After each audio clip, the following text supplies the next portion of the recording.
में हम वायुमंडल के बारे में स्टडी करेंगे। जो एटमॉस्फेयर की जो लेयर्स होती है उनके बारे में हम अच्छे से स्टडी करेंगे। जनरली एग्जाम में इस टॉपिक से क्वेश्चंस देखने को मिल रहा है, तो आज का जो हमारा वीडियो है वो है वायुमंडल की जो लेयर्स होती हैं, जो परत होती हैं, उनके बारे में हम अच्छे से स्टडी करेंगे। फ्रेंड्स, मैं आपको ये वीडियो पूरा ग्राफिकली समझाऊंगा, जिससे कि आपको बिल्कुल आसानी होगी समझने में। कोई भी डिफिकल्टी नहीं होगी, आसानी से आप इसको समझ जाएंगे। चलिए दोस्तों, हम स्टार्ट करते हैं। मैं सबसे पहले आपको कुछ इन्फॉर्मेशन बताऊंगा वायुमंडल से रिलेटेड। थोड़ा सा आप उस चीज़ को ध्यान रखिएगा, फिर मैं आपको ग्राफिकली हर चीज़ समझाऊंगा। सबसे पहले मैं आपको बताता हूँ कि जैसे कि हमारा वायुमंडल होता है वो डिफरेंट डिफरेंट परतों से मिलकर बना होता है। तो उसमें सबसे ऊपर की परतें होती हैं, उनके अध्ययन को अपन क्या बोलते हैं? एरोलॉजी बोलते हैं, ठीक है। और जो नीचे की जो परत होती है उसके अध्ययन को हम बोलते हैं मेट्रोलॉजी बोलते हैं, ठीक है। तो थोड़ा सा इसको ध्यान रखिएगा। उसके बाद आगे एक ध्यान रखिएगा कि वायुमंडल जो होता है हमारा वो 10,000 किलोमीटर तक फैला हुआ है। इस वायुमंडल में डिफरेंट डिफरेंट टाइप की गैसेस होती हैं, पर सबसे अधिक मात्रा में जो गैस होती है वो होती है नाइट्रोजन, जिसका परसेंट होता है 78% होती है नाइट्रोजन हमारे वायुमंडल में। उसके बाद ऑक्सीजन होती है जो कि 20.9% समथिंग हमारी ऑक्सीजन होती है। उसके बाद नंबर आता है कार्बन डाइऑक्साइड का, जिसका परसेंट होता है 0.03%। और आर्गन होती है जिसका परसेंट होता है 0.9%। तो फ्रेंड्स, ये मोटी मोटी जो चार गैसें हैं ये हमारे वायुमंडल में पाई जाती हैं। इसके अलावा बहुत सारी गैसेज हैं वो भी वायुमंडल में, जिनका परसेंट बिल्कुल 0.0 करके है। डिफरेंट डिफरेंट टाइप की गैसेज भी पाई जाती हैं, पर ये मेन चार गैसेज होती हैं। तो आप थोड़ा सा ध्यान रखिएगा, ये एग्जाम में पूछ ले आता है।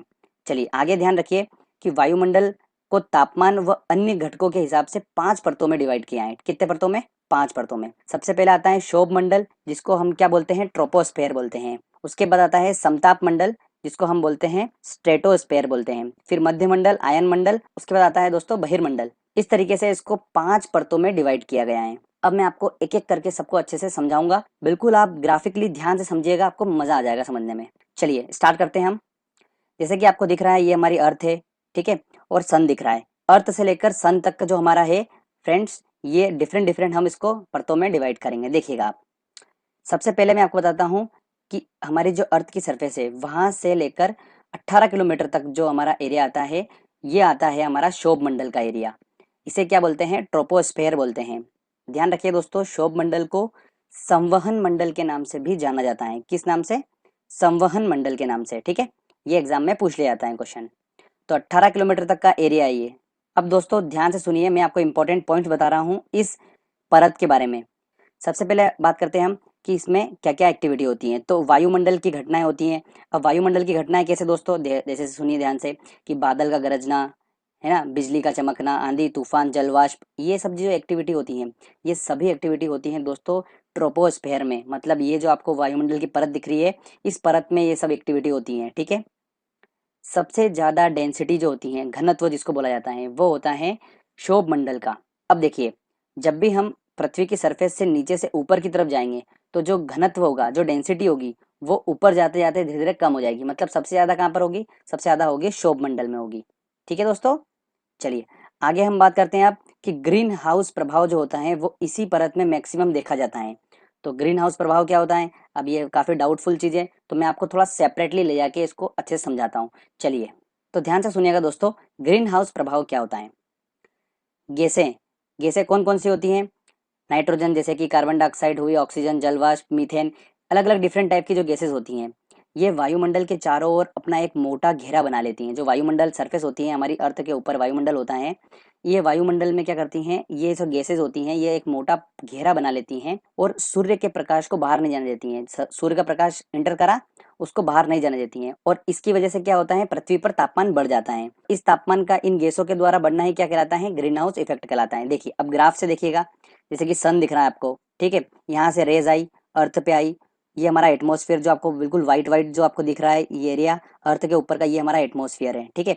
इस एटमॉस्फेयर के बाहर से क्या होता है? कुछ रेज जैसे कि होती हैं पराबैंगनी किरणें होती हैं। ये किरणें जो होती हैं ये एटमॉस्फेयर टकराकर पहले ही बाहर हो जाती हैं ओजोन लेयर की वजह से, वो मैं आपको आगे बताऊंगा। और जो कुछ लेयर होती हैं वो एटमॉस्फेयर में एंटर कर जाती हैं, और ये लेयर अगर एटमॉस्फेयर में एंटर कर रही हैं तो क्या करती हैं? ये गैसेज जो होती हैं अलग अलग टाइप की, ये एक मोटा घेरा बना लेती हैं और इन गैसेज को बाहर नहीं जाने देती हैं, जिसकी वजह से क्या होता है कि पृथ्वी पर टेम्परेचर जो होता है वो बढ़ जाता है। और ये टेम्परेचर बढ़ना बहुत जरूरी है। अगर ये ग्रीन हाउस इफेक्ट नहीं होगा, ये एक नेचुरल चीज़ है, अगर ये नहीं होगा तो पृथ्वी पर टेम्परेचर जो होगा वो 18 डिग्री माइनस का होगा, ठीक है, मतलब बहुत ज़्यादा ठंड होगी, तो यहाँ पर जीवन बिल्कुल भी संभव नहीं होगा फिर। इसलिए ग्रीन हाउस इफेक्ट होना बहुत जरूरी है, ठीक है दोस्तों। इसकी वजह से ही आज जो एवरेज टेम्परेचर है वो 15 डिग्री सेल्सियस पे मेंटेन है। तो आपने कुछ बहुत बातें समझी।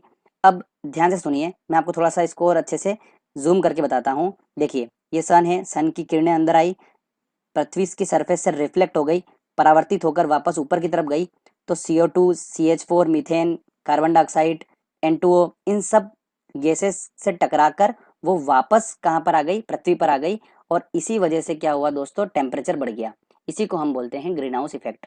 तो ये समझना बहुत जरूरी है, इससे क्वेश्चंस बनते हैं एग्जाम में, तो ध्यान रखिएगा। ग्रीन हाउस इफेक्ट की सबसे महत्वपूर्ण गैस कौन सी है दोस्तों, कार्बन डाइऑक्साइड है। कौन सी है, कार्बन डाइऑक्साइड, ठीक है दोस्तों। चलिए वापस हम वहीं चलते हैं और उसी को कंटिन्यू करते हैं हम। तो फ्रेंड्स, आपने समझा ग्रीन हाउस इफेक्ट क्या होता है, ठीक है। तो इस ग्रीन हाउस इफेक्ट के कारण ही क्षोभ मंडल जो होता है वो सबसे ज्यादा गर्म होता है। दूसरी परत के कंपैरिजन में क्षोभ मंडल जो होता है, ट्रोपोस्फेयर जो होता है, ये सबसे ज्यादा गर्म होता है। एक बात और ध्यान रखिएगा कि ग्रीष्म ऋतु में, जब गर्मी का सीजन होता है, ग्रीष्म ऋतु में क्या होता है, इस क्षोभ मंडल जो ट्रोपोस्फेयर है, इसकी जो ऊंचाई होती है वो थोड़ी सी परिवर्तित हो जाती है, ऊपर नीचे हो जाती है, ठीक है। तो बढ़ जाती हैं, ध्यान रखिएगा, ग्रीष्म ऋतु में क्षोभ मंडल की ऊंचाई बढ़ जाती है। ओके, तो ये मैंने आपको कुछ इंपॉर्टेंट पॉइंट्स बताए हैं, तो ध्यान रखिएगा। चलिए अब मैं आपको बताता हूँ आगे। इसके बाद दोस्तों, जो अपनी सरफेस है, अर्थ की सरफेस से 50 किलोमीटर तक का ऊपर का जो एरिया आता है, वो एरिया जो होता है वो बोलते हैं उसको हम समताप मंडल, मतलब स्ट्रेटोस्फेयर बोलते हैं। क्या बोलते हैं, स्ट्रेटोस्फेयर। ध्यान से समझिए, इसकी क्या क्या एक्टिविटी है मैं आपको बताता हूँ। सबसे पहले बात तो कि ताप लगभग समान होता है, ठीक है। धीरे धीरे ऊपर जाते हैं तो बिल्कुल माइनर बढ़ता है, मतलब एक प्रकार से लगभग समान होता है। उसके बाद इसमें मौसमी घटनाएं नहीं होती हैं। कौन कौन सी, जैसे कि मैंने आपको बताया था, बादलों का गरजना, ठीक है, बिजली चमकना, उसके बाद बारिश होना, जलवाष्प, आंधी तूफान, ये कुछ भी नहीं होता है, शांत होता है। इसका शांत होने की वजह से ही जो 18 किलोमीटर तक तो क्षोभ मंडल आ गया था, उसके ऊपर का जो 10 किलोमीटर का जो एरिया आता है, वहां पर दोस्तों चलते हैं एरोप्लेन वगैरह, जो चलते हैं ना, हवाई जहाज वगैरह, वो इसी सरफेस में चलते हैं, इसी लेयर में चलते हैं, ठीक है। तो ध्यान रखिए दोस्तों, इस परत में ही देखने को मिलते हैं हमको एरोप्लेन वगैरह। अब आगे और ध्यान से सुनिए, इसी समताप मंडल का जो 10 किलोमीटर तक का जो एरिया छोड़कर ऊपर का जो एरिया होता है, वो होता है दोस्तों हमारा ओजोन मंडल। ओजोन लेयर यहीं पर ही पाई जाती है समताप मंडल में। बहुत इंपॉर्टेंट क्वेश्चन है, यूपी, PSC, SSC, इन सब में एग्जाम में क्वेश्चंस पूछे जाते हैं इससे, तो आप ध्यान से समझिए। अब ओजोन लेयर कहाँ पर पाई जाती है, समताप मंडल का ऊपर का जो हिस्सा होता है ये ओजोन मंडल होता है, और ओजोन लेयर यहीं पे पाई जाती है। ओजोन लेयर जो होती है, ये क्या करती हैं, इसका काम ये होता है कि सूर्य से बहुत सारी किरण पृथ्वी तक आती हैं, बिल्कुल आती हैं, देखिए आपको दिख रहा होगा। तो इसमें सबसे खतरनाक जो होती हैं वो होती हैं पराबैंगनी किरण, अल्ट्रावायलेट जो रे होती हैं। पराबैंगनी किरण अगर पृथ्वी तक आती हैं तो उससे हमें कैंसर की जैसी खतरनाक बीमारी होती है। तो ऐसी पराबैंगनी किरणों को कौन रोकता है दोस्तों, ओजोन लेयर ही रोकती है। इसलिए ओजोन लेयर जो होना बहुत जरूरी है। और अभी अभी ध्यान रखिए कि ओजोन लेयर में एक छिद्र देखा गया था, कहाँ पर देखा गया था, अंटार्कटिका जो है उसके ऊपर एक छिद्र देखा गया था। तो ये भी एग्जाम में क्वेश्चंस पूछा जा चुका है, तो ध्यान रखिएगा। ओजोन लेयर को नुकसान किस किस चीजों से होता है, तो मैं आपको बता देता हूँ। जैसे कि क्लोरोफ्लोरोकार्बन जो होता है, क्लोरोफ्लोरोकार्बन से नुकसान पहुंच रहा है ओजोन लेयर को। ये अब क्लोरोफ्लोरोकार्बन कहाँ से बनता है, तो जो ऑयल पेंट का डब्बा होता है उसको जलाने से क्लोरोफ्लोरोकार्बन जो होता है वो निर्मित होता है। और रेफ्रिजरेटर की गैस, एयर कंडीशनर की गैस, इन सब से जो होता है नुकसान पहुंच रहा है ओजोन लेयर को। तो ये कुछ इंपॉर्टेंट पॉइंट्स मैंने आपको बताए हैं ओजोन लेयर से रिलेटेड, तो आप थोड़ा ध्यान रखिएगा।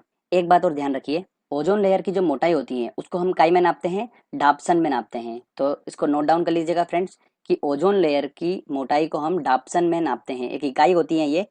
तो ये भी एग्जाम में पूछा जा सकता है, इसलिए मैंने आपको बता दिया। चलिए, ये हमने समताप मंडल को अच्छे समझ लिया है, इंपॉर्टेंट पॉइंट्स मैंने आपको बता दिए हैं, इन्हीं से क्वेश्चन बनना है। आगे हम ऊपर अब चलते हैं लेयर पे।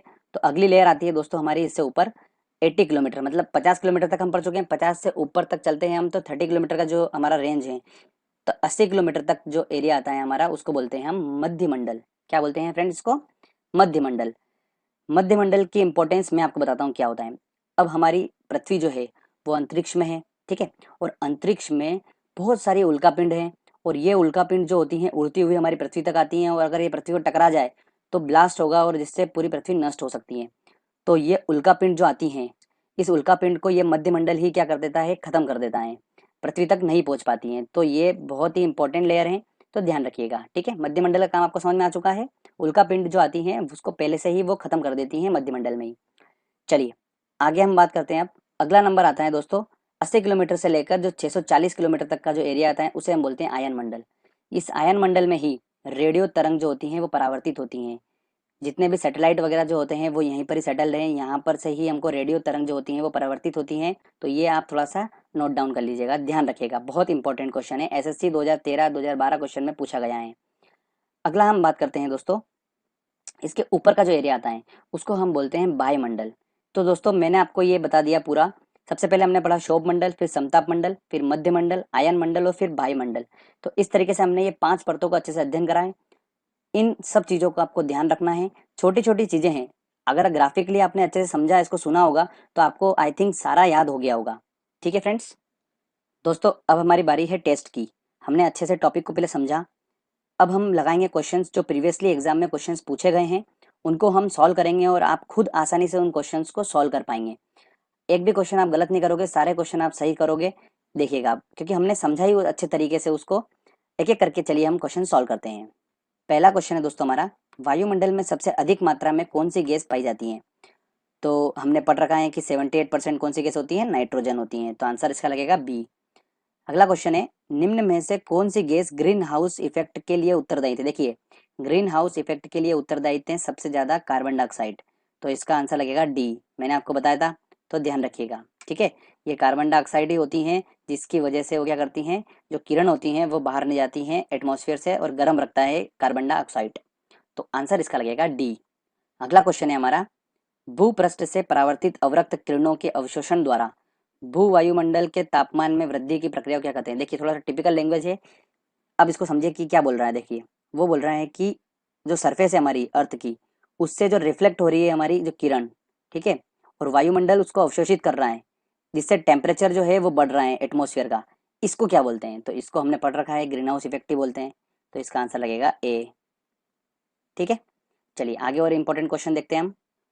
अगला क्वेश्चन है, शोभ मंडल वायुमंडल का सबसे गर्म परत है क्योंकि? बिल्कुल सही बात है, गर्म परत है शोभ मंडल सबसे ज्यादा।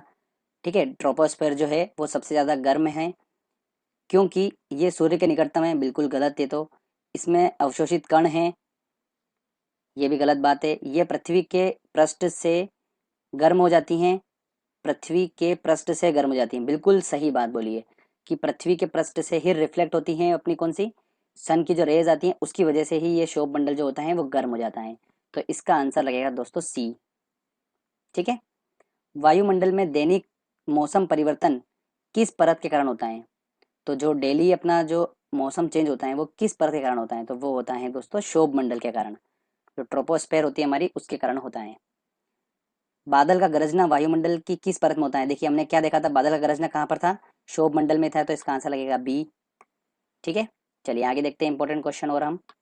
अगला क्वेश्चन है दोस्तों हमारा, हवाई जहाज प्राय फिल इन द ब्लैंक्स में उड़ते हैं। तो हवाई जहाज का मैंने दोस्तों आपको बताया था कि समताप मंडल में जो अदर एक्टिविटी नहीं होती कैसी, जैसे कि वर्षा की और बादल का गरजना, बिजली का चमकना, ये सब एक्टिविटी समताप मंडल में नहीं होती है, इसलिए जो बेस्ट होता है सबसे अच्छा हवाई जहाज के लिए वो होता है समताप मंडल, तो इसका आंसर लगेगा ए आंसर। अगला क्वेश्चन है, पृथ्वी की सतह से सबसे दूर वातावरण की परत को क्या कहते हैं? देखिए पृथ्वी की सबसे दूर की परत पूछिए, तो सबसे दूर कौन सी होती है दोस्तों? वायुमंडल होती है, तो इसका आंसर लगेगा सी आंसर। वायुमंडल में सबसे अधिक ओजोन कहाँ पे केंद्रित है? तो वायुमंडल में सबसे अधिक ओजोन कहाँ पर है? समताप मंडल में है, तो इसका आंसर लगेगा ए आंसर। आगे और क्वेश्चन देखते हैं हम। अगला क्वेश्चन है, निम्न में से किस मंडल को संवहन मंडल बोलते हैं? देखिए संवहन मंडल किसको बोलते हैं? शोभ मंडल को बोलते हैं, मैंने आपको बताया था स्पेशली, तो आंसर इसका लगेगा ए आंसर। किस ऋतु में शोभ मंडल की ऊंचाई में वृद्धि होती है? देखिए ग्रीष्म ऋतु में होती है, तो इसका आंसर लगेगा बी आंसर। संचार उपग्रह किस वायुमंडल की परत में स्थित होते हैं? तो आयन मंडल में स्थित होते हैं, वहीं से रेडियो तरंगे जो होती हैं वो परावर्तित होती हैं, तो इसका आंसर लगेगा डी आंसर। चलिए आगे और इम्पोर्टेंट क्वेश्चन देखते हैं हम। अगला क्वेश्चन है, शोभ मंडल में तापमान, शोभ मंडल में तापमान जो ट्रोपोस्फेयर है उसकी बात हो रही है, ऊंचाई के साथ घटता है, ऊंचाई के साथ बढ़ता है, अपरिवर्तित रहता है, पहले घटता है फिर बढ़ता है? तो ट्रोपोस्फेयर में जब हम धीरे धीरे ऊपर की तरफ जाते हैं तो टेम्परेचर जो होता है वो घटता जाता है, तो ध्यान रखिएगा फ्रेंड्स, ये पॉइंट मैं आपको यहाँ पर बता रहा हूँ कि ट्रोपोस्फेयर जो होता है वहाँ पर जब हम नीचे से अर्थ की सरफेस से ऊपर की तरफ चलते हैं तो धीरे धीरे टेम्परेचर जो होता है उसमें टेम्परेचर में कमी आने लग जाती है, मतलब लगभग एक 162 मीटर के बाद 1 डिग्री सेल्सियस टेम्परेचर कम हो जाता है। तो ऊंचाई के साथ साथ जाने पर टेम्परेचर कम होगा और ऊंचाई पे जाने के साथ साथ भी डेंसिटी भी कम होगी। तो दोनों चीजें, ये दोनों चीज याद रखना, ठीक है। तो इसका आंसर लगेगा ए आंसर। ओजोन परत मुख्यतः पाई जाती है। ओजोन परत कहाँ पर पाई जाती है? तो मैंने आपको बताया था समताप मंडल में पाई जाती हैं। ये इंपॉर्टेंट क्वेश्चन है, बहुत पूछा जाता है क्वेश्चन ये। तो इसका आंसर लगेगा ए आंसर। वातावरण की कौन सी परत रेडियो तरंगों को परावर्तित करती है? तो रेडियो तरंगों को परावर्तित करती है, देखिए समताप मंडल बिल्कुल भी नहीं, क्षोभ मंडल ये तो सबसे पहली है तो हो ही नहीं सकता, मध्य मंडल बिल्कुल भी नहीं, मध्य मंडल उल्का पिंड को खत्म कर देती है, और आयन मंडल, बिल्कुल आयन मंडल में ही जो सैटेलाइट वगैरह जो सेटल्ड होती हैं यही रेडियो तरंगों को परावर्तित करती हैं। तो इसका आंसर लगेगा डी आंसर। तो इस तरीके से दोस्तों हमने आसानी से ये टॉपिक को कवर कर लिया, समझ लिया। अगर इससे क्वेश्चन आएगा तो 100% मैं बोल सकता हूँ कि आप क्वेश्चन को आसानी से सॉल्व कर लेंगे, क्योंकि जितना भी इस टॉपिक से रिलेटेड क्वेश्चंस थे मैंने आपको सारे सॉल्व करवा दिए हैं और समझा दिया अच्छे से। प्रैक्टिस करिए इस टॉपिक की अच्छे से, जो मैंने आपको बताया है उस वीडियो को अच्छे से देखिए, समझिए। आप आसानी से इस एग्जाम में इससे रिलेटेड क्वेश्चन अगर आता है तो आप सॉल्व कर लेंगे। फ्रेंड्स, अगर आपको ये वीडियो अच्छा लगा है तो जल्दी से इस वीडियो को लाइक करिए, दोस्तों के साथ शेयर करिए और इस चैनल को जरूर सब्सक्राइब कर दीजिए। तब तक के लिए फ्रेंड्स, जय हिंद, जय भारत।